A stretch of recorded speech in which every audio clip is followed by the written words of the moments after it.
ಇವತ್ತು ನಾನು ತುಂಬ ಈಸಿ ಮತ್ತು ಟೇಸ್ಟಿಯಾಗಿರೋ ತೆಂಗಿನಕಾಯಿ ಹಾಕ್ದಿರೇ 20 ನಿಮಿಷದೊಳಗಡೆ ಒಂದೊಳ್ಳೆ ಚಟ್ನಿ ಮಾಡ್ತಾ ಇದ್ದೀನಿ.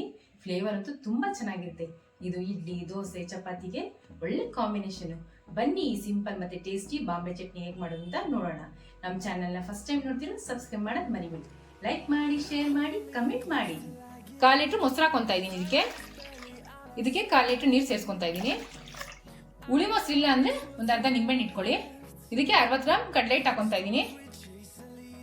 ಇದನ್ನ ಗಂಟಿದ್ದಂಗೆ ಚೆನ್ನಾಗಿ ಮಿಕ್ಸ್ ಮಾಡ್ಕೋಬೇಕು.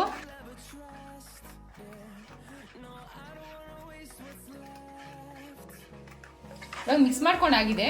ಒಂದು ಪಾತ್ರೆ ಇಟ್ಕೊಂಡು 3 ಟೇಬಲ್ ಸ್ಪೂನ್ ಎಣ್ಣೆ ಹಾಕೊತಾ ಇದ್ದೀನಿ. ಇದಕ್ಕೆ ಒಂದು ಅರ್ಧ ಟೇಬಲ್ ಸ್ಪೂನ್ ಸಾಸಿವೆ ಹಾಕೊತಾ ಇದ್ದೀನಿ. ಒಂದು ಸ್ವಲ್ಪ ಕರಿಬೇವು, ಒಂದು ಸ್ವಲ್ಪ ತುರಿದಿರೋ ಶುಂಠಿ,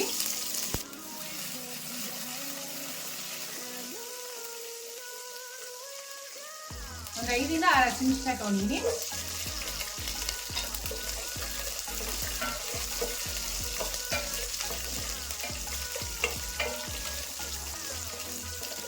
ಸಣ್ಣ ಕಟ್ ಮಾಡ್ಕೊಂಡಿರೋ ಈರುಳ್ಳಿ ಹಾಕೊತಾ ಇದ್ದೀನಿ.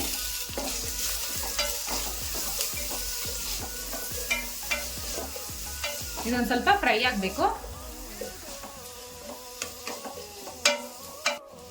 ಈರುಳ್ಳಿ ಇವಾಗ ಅರ್ಧ ಫ್ರೈ ಆಗಿದೆ. ಇವಾಗ ತರಕಾರಿಗಳನ್ನ ಹಾಕೊತಾ ಇದ್ದೀನಿ. ಬೀನ್ಸ್ ಹಾಕೊತಾ ಇದ್ದೀನಿ, ಕಟ್ ಮಾಡಿ ಇಟ್ಕೊಂಡಿದ್ದೀನಿ ಸಣ್ಣಗೆ.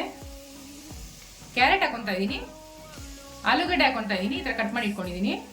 ಎಲೆಕೋಸು ಸಣ್ಣ ಕಟ್ ಮಾಡಿ ಇಟ್ಕೊಂಡಿದ್ದೀನಿ, ಅದನ್ನ ಹಾಕೊತಾ ಇದ್ದೀನಿ.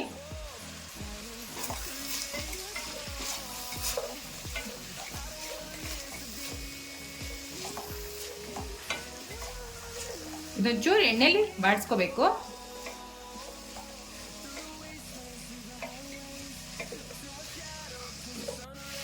ಎಣ್ಣೆ ತರಕಾರಿಗಳಲ್ಲಿ ಫ್ರೈ ಆಗಿದೆ. ರುಚಿಗೆ ತಕ್ಕಷ್ಟು ಉಪ್ಪು ಹಾಕೊತಾ ಇದ್ದೀನಿ. ಇದಕ್ಕೆ ನೀರು ಹಾಕೊಂಡು ಬೇಯಿಸ್ಕೊತಾ ಇದ್ದೀನಿ.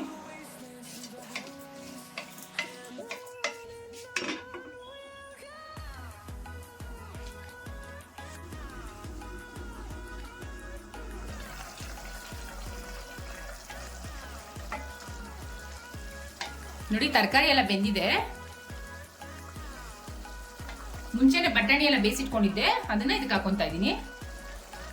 ಒಂದ್ಸಲ ಮಿಕ್ಸ್ ಮಾಡ್ಕೊಂಡ್ಬಿಡೋಣ ಇದನ್ನ.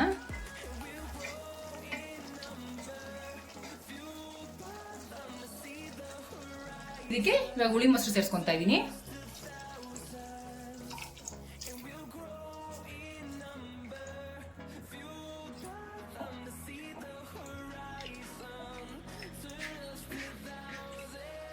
ಇದಕ್ಕೆ ಒಂದು ಅರ್ಧ ಟೇಬಲ್ ಸ್ಪೂನ್ ಅರಿಶಿನ ಹಾಕೊತಾ ಇದ್ದೀನಿ. ಮೀಡಿಯಂ ಫ್ಲೇಮಲ್ಲಿ ಹಸಿ ವಾಸನೆ ಹೋಗೋವರೆಗೂ ಕುದಿಸ್ಕೋಬೇಕು. ಮೀಡಿಯಂ ಫ್ಲೇಮಲ್ಲೇ ಇಟ್ಕೋಬೇಕು, ಇಲ್ಲಾಂದ್ರೆ ತಳ ಅಂಟ್ಕೊಂಡ್ಬಿಡುತ್ತೆ. ಅವಾಗ ಕಲ್ಸ್ಕೊತಾ ಇರ್ಬೇಕು ಹಿಂಗೆ.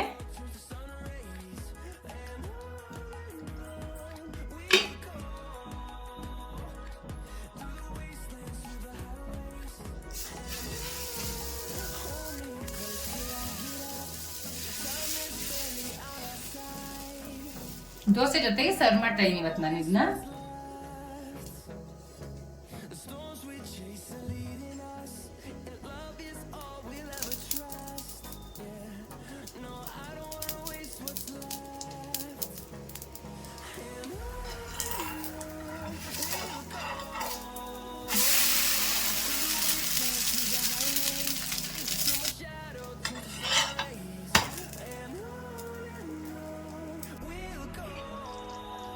ಇವಾಗ ಹಸಿ ವಾಸನೆ ಹೋಗಿದೆ.